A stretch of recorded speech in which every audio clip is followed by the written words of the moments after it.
बिस्मिल्लाहिर्रहमानिर्रहीम। आज अल्हम्दुलिल्लाह हमारा तीसरा दिन है। আজকে আমাদের সমুদ্রের তৃতীয় দিন। সাথীদের পক্ষ থেকে অনেক পিড়াপিড়ি চলছিল আমরা যেন আপডেট দেই, কিন্তু আমাদের ইচ্ছা ছিল এত বেশি ভিডিও বানাবো না। এখন সাথীদের ভালোবাসা এবং পিড়াপিড়ির কারণে আমি এবং ডাক্তার ওসামা সাহেব আপনাদের সফরের কিছু আপডেট শোনাচ্ছি। कुछ घंटों के बाद हम माल्टा के करीब से गुजरेंगे, वही माल्टा जो हज़रत शेख खुलिद रहमतुल्लाह अलैह। বর্তমানে আমরা ইটালির জলসীমা অতিক্রম করছি ইনশাল্লাহ। কিছু সময় পর মানে কয়েক ঘন্টা পর আমরা মাল্টার কাছাকাছি চলে যাব। এটা সেই মাল্টা যেখানে শাইখুল হিন্দ রহমাতুল্লাহি আলাইকে বন্দী করে রাখা হয়েছিল, যেখানে বসেই তিনি তার হিন্দুস্তানের আজাদী আন্দোলন চালিয়েছিলেন এবং সেখানে বসেই তিনি তার প্রসিদ্ধ কোরআনের তাফসির লিখেছেন। যাই হোক, আমরা মাল্টার পাশ দিয়ে অতিক্রম করব, আমাদের জাহাজগুলো সেখান দিয়ে যাবে। दिखा दूं कि यहाँ हमारी कुछ कश्तियां हैं, इस तरफ भी।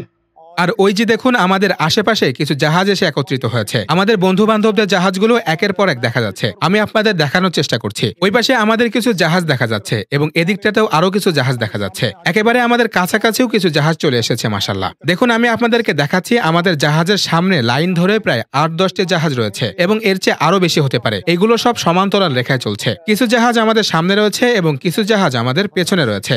আমরা একেবারে মাঝামাঝিতে রয়েছে। एक तो आपको ताज़ा सूरत हाल मिले, आप हजरात 25 करोड़ मुसलमान। এই মাঝ সমুদ্রে ভিডিও বানানোর উদ্দেশ্য হলো আপনারা যাতে আমাদের এই বরকতময় সফরের আপডেট জানতে পারেন। বিশেষ করে পাকিস্তানের 25 কোটি জনগণ, বাংলাদেশের 20 কোটি মানুষ এবং কাশ্মীরি জনগোষ্ঠী, বরং পুরো 200 কোটি মুসলিম উম্মাহ এবং সমগ্র মানবজাতির দৃষ্টি বর্তমানে এই কাফেলার প্রতি রয়েছে। ইনশাল্লাহ আপনাদের দোয়ার বরকতে এবং আল্লাহ রাব্বুল আলামিনের অনুগ্রহে ইনশাল্লাহ আমরা অচিরেই গাজায় পৌঁছে যাব এবং সেখানকার অবরোধ ভেঙে ছাড়ব। গাজার নির্যাতিত মুসলিমদের কাছে আপনাদের সাহায্য পৌঁছে যাবে এবং আমাদের দৃঢ় প্রতিজ্ঞা রয়েছে আমরা এই জঘন্যতম গণহত্যা বন্ধ করব ইনশাল্লাহ, এবং এই গ্লোবাল ফ্লোটিলার মাধ্যমে এটা বন্ধ হবে ইনশাল্লাহ। आज हमें खुशी है अल्हम्दुलिल्लाह।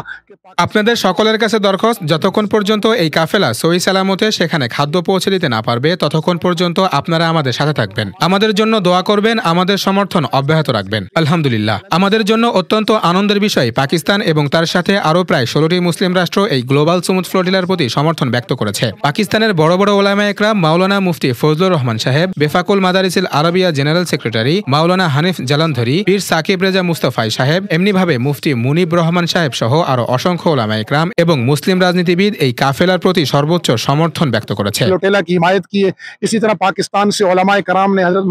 আপনারাও সকলে নিজ নিজ জায়গা থেকে আপনাদের শান্তিপূর্ণ অবস্থানকে এই কাফেলার সাথে তুলে ধরুন এবং মনে রাখতে হবে এটি একটি নন ভায়োলেশন মোমেন্ট। এটি কোনো সংঘাত নয়। একমাত্র উদ্দেশ্য হলো গাজার নির্যাতিত ক্ষুধার্ত মানুষদের কাছে খাদ্য পৌঁছানো এবং তার উদ্দেশ্য শুধু এটাই যে সেখানে চলমান বর্বরতম গণহত্যাকে বন্ধ করা এবং ধ্বংসপ্রায় মানব সভ্যতাকে বাঁচানো। এবং আজকে যে মানব সভ্যতা বর্বর জায়নস্টের জুলুমে শিকার হয়ে পৃথিবী থেকে মিটতে বসেছে, যার কারণে পুরো মানব সভ্যতা লাঞ্ছিত লজ্জিত, সেই মানব সভ্যতাকে পুনরুদ্ধারের জন্য এই কাফেলা বের হয়েছে। বলছিলাম আমরা এখন ইতালির জলসীমা অতিক্রম করছি। আপনাদের সকলের জন্য শুকরিয়া। দোয়ার মধ্যে আমাদেরকে স্মরণ রাখবেন। আমি এবং আমার ভাই ওসামা এবং পুরো কাফেলার কথা ভুলবেন না। আজ আমাদেরকে বার্তার মাধ্যমে জানানো হয়েছে যে আজকে রাত এবং কালকে সমুদ্রে কিছুটা ঢেউ হতে পারে। তো আল্লাহ তাআলার কাছে কল্যাণের আশা রাখি। দেখুন, এ সময় উপরে নীল আকাশ, নিচে অথয় সমুদ্র, আর মাঝখানে আমাদের জন্য রয়েছে আল্লাহ তাআলার দয়া। এই নিয়ে আমরা এগিয়ে যাচ্ছি। আমাদের যে সকল ভাইয়েরা আমাদের জন্য নিয়মিত দোয়া চালিয়ে যাচ্ছেন, আমাদের প্রতি সমর্থন ব্যক্ত করে যাচ্ছেন, আপনাদেরকে অনেক অনেক শুকরিয়া।